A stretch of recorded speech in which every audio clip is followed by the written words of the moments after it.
नमस्कार विद्यार्थी मित्रांनो, आजच्या व्हिडिओमध्ये आपल्याला मास आणि वेट या दोन कन्सेप्ट समजून घ्यायचे आहेत। सायन्समध्ये किंवा फिजिक्समध्ये मास आणि वेट या दोन्ही वेगवेगळ्या कन्सेप्ट आहेत, परंतु आपल्या दैनंदिन जीवनामध्ये आपण मासलाच वेट असं गृहीत धरतो, परंतु ते वेगवेगळं आहे। मास वेगळं आहे आणि वेट वेगळं आहे।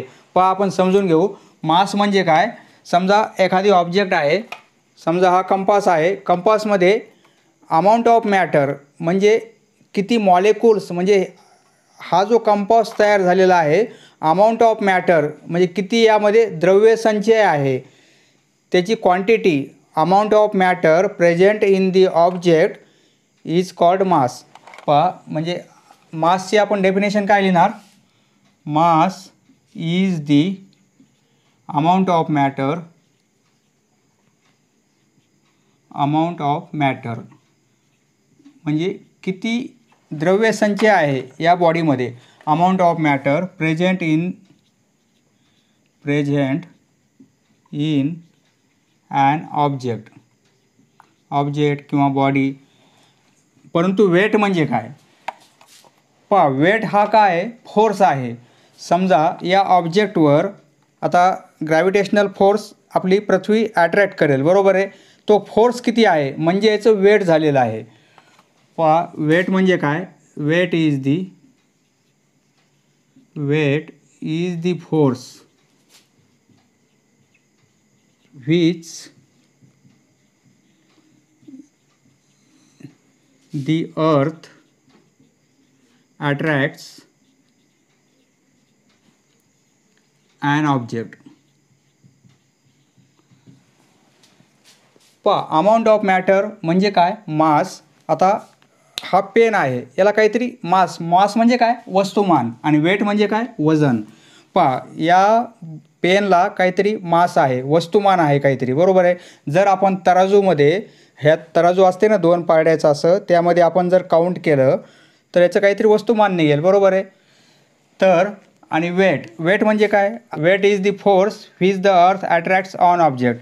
आता ऑब्जेक्टवर अट्रॅक्ट करणारा फोर्स अर्थपासून कोणता असणार आहे, ग्रॅव्हिटेशनल फोर्स म्हणजे फोर्स। वेट म्हणजे काय आहे, पहा, वेट इक्वल टू फोर्स म्हणजे काय, मास इनटू ॲक्सलरेशन। आपण पाहिलेलं आहे ग्रॅव्हिटेशनल ॲक्सलरेशन, बरोबर आहे। म्हणजे वेट हा एक फोर्स आहे, बरोबर आहे। आता फोर्स आहे म्हणजे त्याला डायरेक्शन पण आहे, म्हणजे वेटला डायरेक्शन पण आहे, बरोबर आहे। टुवर्ड्स दी सेंटर ऑफ अर्थ असेल, म्हणजे डाऊनवर्ड डायरेक्शन असेल। मास म्हणजे काय आहे, अमाऊंट ऑफ मॅटर आहे, म्हणजे ही वस्तू आपण कोठेही काउंट केली, याचं वस्तुमान कोठेही घेतलं आपण तराजूमध्ये, कोणत्याही ठिकाणी काउंट केलं तर काय होईल, याचं वस्तुमान फिक्स राहील, जे आहे तेच राहणार आहे, बरोबर आहे। येथे काउंट केलं आपण तराजूमध्ये, सपोज हे वस्तुमान 100 ग्रॅम आहे, किंवा आपण चंद्रावर जरी काउंट केलं तरी याचं वस्तुमान किती असेल, 100 ग्रॅमच असेल। कमी कधी होईल, जर याला आपण कट केलं किंवा याचे 2 तुकडे केले आणि तो एकच तुकडा आपण काउंट केला तर याचं वस्तुमान कमी होईल, बरोबर आहे। काहीच केलं नाही तर वस्तुमान जे आहे तेच राहील, कोणत्याही ठिकाणी वस्तुमान याचं बदलणार नाही। परंतु वेट चेंज होईल, कशामुळे, कारण वेटचा फॉर्म्युला काय आहे, वेट म्हणजे फोर्स आहे। फोर्स म्हणजे काय, एम आणि जी यांचा मल्टिप्लिकेशन। जी म्हणजे काय आहे, ग्रॅव्हिटी आहे, ती आपल्याला माहिती आहे, प्रत्येक ठिकाणी चेंज होत राहते, बरोबर आहे। ग्रॅव्हिटी काय होते, समजा ही अर्थ आहे, अर्थमध्ये आपल्याला माहिती आहे, येथे पहा, येथे असा फ्लॅट सरफेस आहे, बरोबर आहे, आणि येथे कसा आहे, असा फुगीर आहे। म्हणजे इक्वेटरला ही पृथ्वी, येथे रेडियस जास्त आहे, बरोबर आहे, इक्वेटरला रेडियस जास्त आहे, आणि हा नॉर्थ पोलला आणि साऊथ पोलला थोडी रेडियस कमी आहे। म्हणजे येथे याचं वेट किती असेल, येथे रेडियस कमी आहे म्हणजे येथे जीची व्हॅल्यू 9.8 आहे, आपण यापूर्वी पाहिलेलं आहे, आणि इक्वेटरला जवळपास 9.7 आहे, बरोबर आहे। म्हणजे येथे जीची व्हॅल्यू जास्त आहे, येथे जीची व्हॅल्यू कमी आहे। पहा, जीची व्हॅल्यू जर जास्त असेल तर काय होईल, येथे फोर्स जास्त असेल, आणि जीची व्हॅल्यू येथे कमी आहे म्हणजे फोर्स कमी असेल, बरोबर आहे। म्हणजे प्रत्येक ठिकाणी, आता चंद्रावर जर ही ऑब्जेक्ट, आता हा या पेनाचं वस्तुमान जर आपण चंद्रावर घेतलं तर चंद्रावर ग्रॅव्हिटी वेगळी आहे, बरोबर आहे। चंद्रावर जीची व्हॅल्यू किती आहे पहा, ज्याप्रमाणे पृथ्वीवर जीची व्हॅल्यू 9.8 आहे, आपण पाहिलेलं आहे पृथ्वीच्या सरफेसवर, बरोबर आहे. म्हणजे ॲव्हरेज व्हॅल्यू किती आहे, 9.8 आहे. चंद्राच्या सरफेसवर म्हणजे on the surface of moon तेथे जीची व्हॅल्यू किती आहे, जवळपास 1.6 आहे, म्हणजे खूप कमी आहे, बरोबर आहे. समजा एक व्यक्ती आहे, तिचं वस्तुमान 60 kg आहे, तिचं वस्तुमान केलं आपण, वजन म्हणता येणार नाही आपण, म्हणजे आपण मासलाच काय म्हणतो, वजन म्हणून गृहीत धरतो, बरोबर आहे. परंतु ते चुकीचं आहे. पहा, या 60 kg असेल तर त्याचं वेट किती असेल, पहा वेट किती असणार आहे. वेट म्हणजे काय आहे, फोर्स आहे, बरोबर आहे. वेट म्हणजे फोर्स आहे. फोर्स की काय असतो, mg. पहा m म्हणजे काय, मास आहे. मास किती आपण घेतलेलं आहे, 60 kg. जर अर्थवर असेल तो व्यक्ती तर 9.8ने आपल्याला मल्टिप्लाय करावं लागेल. पहा 60 × 9.8 हे काय होईल, हा मल्टिप्लिकेशन 588 येईल, बरोबर आहे. वेट आहे, पहा फोर्स, वेट इक्वल आहे फोर्सला. फोर्सचं SI युनिट काय आहे, न्यूटन आहे. म्हणजे वेटचं युनिट काय आहे, न्यूटन आहे. पहा वेटसाठी युनिट SI युनिट न्यूटन आहे, कारण फोर्सला SI युनिट न्यूटन आहे, त्यामुळे वेटला पण SI युनिट काय आहे, न्यूटन आहे. परंतु किलोग्रॅम हे काय आहे, SI युनिट आहे, कशाचं आहे, मासचं आहे. मासला SI युनिट किलोग्रॅम आहे आणि वेटला SI युनिट काय आहे, न्यूटन आहे. पहा हा डिफरन्स आपल्याला लिहिता आला पाहिजे. दुसरा फरक लिहू आपण, मास रिमेन्स सेम किंवा constant, remains same everywhere. Mass remains same everywhere म्हणजे प्रत्येक ठिकाणी मास कसं राहील, तेच राहील. कारण यामध्ये मास म्हणजे काय, फक्त त्याचं वस्तुमान आहे, किती अमाऊंट ऑफ मॅटर प्रेझेंट आहे ते वस्तुमान, बरोबर आहे. परंतु वेट काय होईल, चेंज होईल, बरोबर आहे. दुसरा फरक आपण काय लिहिणार,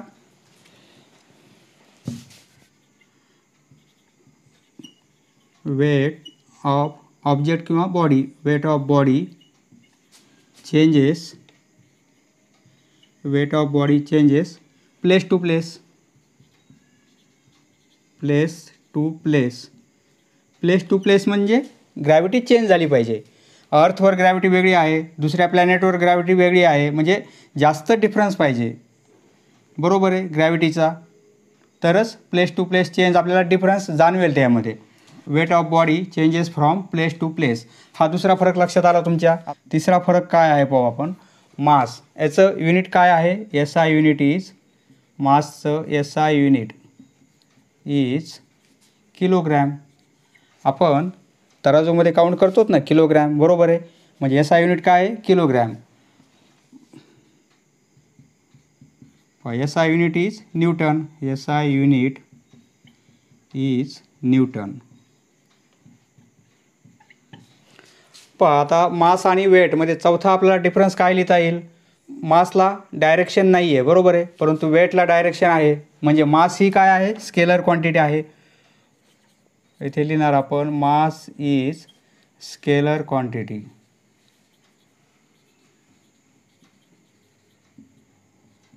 फिजिक्समध्ये मास ही स्केलर क्वांटिटी आहे आणि वेट इज वेक्टर क्वांटिटी.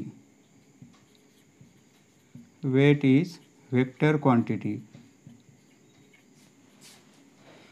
पहा मास स्केलर क्वांटिटी आहे, फक्त तिला मॅग्निट्यूड आहे, डायरेक्शन नाही आहे, बरोबर आहे. आणि वेट काय, फोर्स असल्यामुळे ती वेक्टर क्वांटिटी आहे, तिला मॅग्निट्यूड पण आहे आणि डायरेक्शन पण आहे.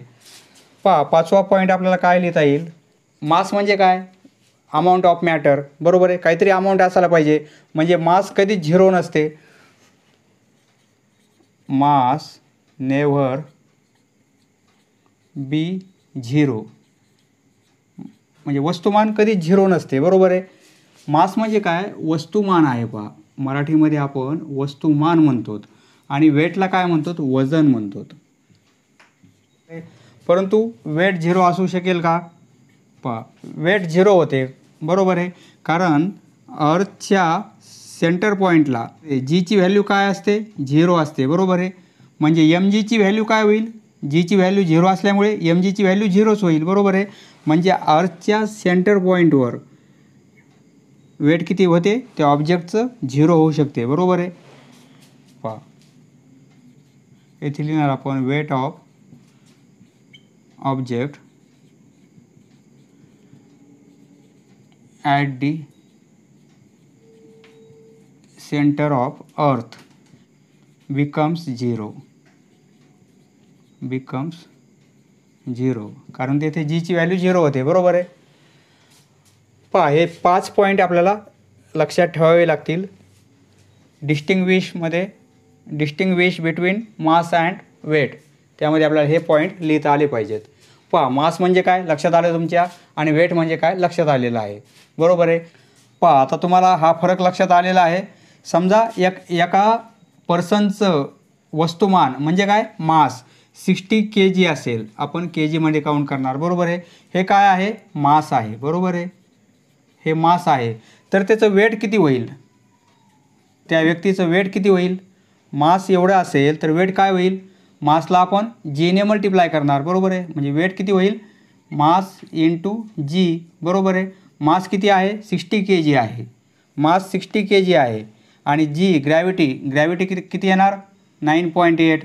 जर तो अर्थवर असेल, अर्थच्या सरफेसवर, तर 9.8 ही ग्रॅव्हिटी होईल. बरोबर आहे. जीची व्हॅल्यू 9.8. तर आता हा मल्टिप्लिकेशन 588 येतो. बरोबर आहे. तर आता वेट आहे म्हणजे न्यूटन.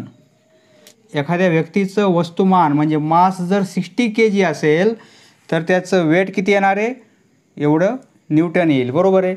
पहा 60 kgचा पर्सन आहे आणि तो चंद्रावर गेलेला आहे. तर चंद्रावर त्याचं वेट किती असेल, चंद्रावर ग्रॅव्हिटीची जीची व्हॅल्यू किती आहे पहा, जवळपास 1.6 आहे मीटर पर सेकंड स्क्वेअर. 1.6 आहे जीची व्हॅल्यू. तर आता त्याचं वेट काय होईल, म्हणजे 60ला आपल्याला चंद्रावर काय होणार आहे, म्हणजे moon on the surface of moon 1.6ने मल्टिप्लाय करणार आपण 60ला. 60 इंटू 1.6 म्हणजे हे काय होईल 96 होईल. बरोबर आहे. हे न्यूटन. पहा म्हणजे जीची व्हॅल्यू कमी असेल तर वेट पण कमी होईल. बरोबर आहे. जीची व्हॅल्यू जास्त असेल तर वेट पण जास्त होईल. पहा अर्थवर पण मास किती आहे 60 kg आणि मूनवर पण किती आहे 60 kg. परंतु अर्थवर जीची व्हॅल्यू 9.8 असल्यामुळे त्याचं वेट आलेलं आहे 588 न्यूटन. बरोबर आहे. परंतु मूनवर जीची व्हॅल्यू 1.6 असल्यामुळे वेट आलेलं आहे 96 न्यूटन. बरोबर आहे. पहा नंतर यूज युअर ब्रेन पॉवरमध्ये 2 प्रश्न आपल्याला विचारलेले आहेत. पहिला प्रश्न आहे, त्याचा आन्सर काय येईल पाहू आपण. पहिला प्रश्न आहे, will your weight remain constant as you go above the surface of the earth. पहा अर्थच्या सरफेसपासून तुम्ही जर उंच गेले, हा अर्थचा सरफेस यापासून जर तुम्ही खूप उंच गेले तर तुमचं वेट कॉन्स्टंट राहील का. येथे जे वेट आहे सरफेसवर तेच येथे राहील का. पहा वेट म्हणजे काय आहे, फोर्स आहे. बरोबर आहे. म्हणजे काय m इंटू जी. पहा मास कॉन्स्टंट राहील कारण मास बदलत नाही कोठेच. बरोबर आहे. परंतु वेट म्हणजे काय mg. येथे जीची व्हॅल्यू वेगळी असेल 9.8 सरफेसवर. बरोबर आहे. परंतु खूप उंच गेल्यानंतर जीची व्हॅल्यू काय होईल कमी होईल. बरोबर आहे. म्हणजे येथे वेट वेगळं येईल कारण m आणि जीचा मल्टिप्लिकेशन आहे. येथे जे काही मास असेल त्याला आपण 9.8ने मल्टिप्लाय करणार म्हणजे ते वेट होईल. येथे मास तर तेच राहील परंतु जीची व्हॅल्यू बदलेल. बरोबर आहे. हे वेट आणि हे वेट, या ठिकाणचं वेट आणि या ठिकाणचं वेट वेगवेगळं असेल म्हणजे कॉन्स्टंट राहील का. पहिल्याचा आन्सर काय लिहिणार आपण, नो. कारण जीची व्हॅल्यू चेंज झाल्यामुळे वेट पण चेंज होईल. पहा नंतर दुसरा प्रश्न आहे, suppose you are standing on a tall ladder if your distance from the centre of the earth is 2r. म्हणजे अर्थच्या रेडियसपेक्षा डबल केलं तर what will be your weight. Earth आहे, खूप उंच शिडीवर आपण बसलेलो आहोत. समजा खूप उंच शिडी, ही समजा रेडियस आहे. या पॉईंटवर आपण लॅडरवर बसलेलो आहोत. शिडी आहे एक उंच अशी. तर शिडी पण काय आहे, हे अर्थच्या रेडियस एवढीच आहे. म्हणजे अर्थच्या सेंटरपासून समजा इथे बसलेलो आपण, तर अर्थच्या सेंटरपासून डिस्टन्स किती होईल आपलं, अर्थच्या सेंटरपासून या पॉईंटपर्यंत डिस्टन्स काय होईल r + r म्हणजे 2r होईल. बरोबर आहे. एवढं डिस्टन्स 2r. तर आपल्याला काय विचारलेलं आहे, what will be your weight. तर या पॉईंटवर वेट किती असेल, वेट किती असेल. पहा वेट म्हणजे काय, फोर्स, बरोबर आहे. वेट म्हणजे काय आहे? फोर्स आहे. ग्रॅव्हिटेशनल फोर्स आहे म्हणजे काय? G capital M small M upon R square. पहा, हा फॉर्म्युला आपण पाहिलेला आहे. एम म्हणजे मास ऑफ अर्थ, एम म्हणजे मास ऑफ ऑब्जेक्ट, हे ऑब्जेक्टचं मास असेल, हे अर्थचं मास असेल, बरोबर आहे. आणि दोघांतील डिस्टन्स किती आहे? 2r. म्हणजे इथे स्मॉल आरची व्हॅल्यू काय येईल? 2r येईल, बरोबर आहे. पहा म्हणजे काय होईल? जी कॅपिटल एम हे स्मॉल एम, आरची व्हॅल्यू 2r घ्यायची आपल्याला, म्हणजे 2r स्क्वेअर असल्यामुळे स्क्वेअर घेणार, बरोबर आहे. म्हणजे हे टोटल डिस्टन्स किती आहे? r आहे. म्हणजे स्मॉल r ऐवजी आपण 2r घेणार, बरोबर आहे. स्मॉल r ऐवजी आपण 2r घेणार येथे. पहा याला आपण असं लिहू शकतो. पहा हे जी हे कॅपिटल एम हे स्मॉल एम आणि 2चा स्क्वेअर 4 होईल आणि r स्क्वेअर, बरोबर आहे.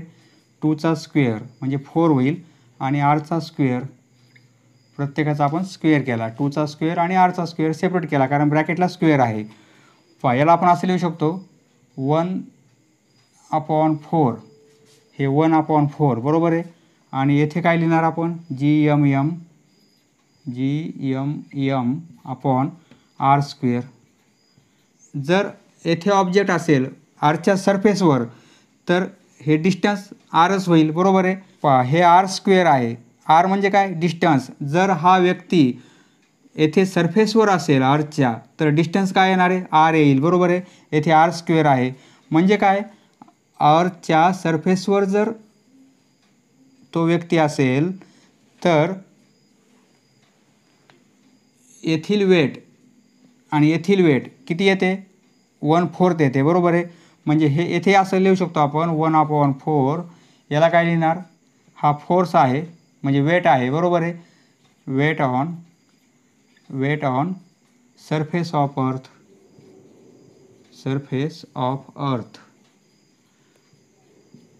बरोबर आहे. जी एम आणि आर स्क्वेअर, फक्त कॅपिटल आर आहे. कॅपिटल आर म्हणजे अर्थच्या सरफेसवरचा एवढं डिस्टन्स आहे, बरोबर आहे. म्हणजे अर्थच्या सरफेसवर तो पर्सन असेल, बरोबर आहे. म्हणून वेट ऑन सरफेस, अर्थच्या सरफेसवर वेट जे आहे त्याच्या 1/4 वेट कुठे असेल?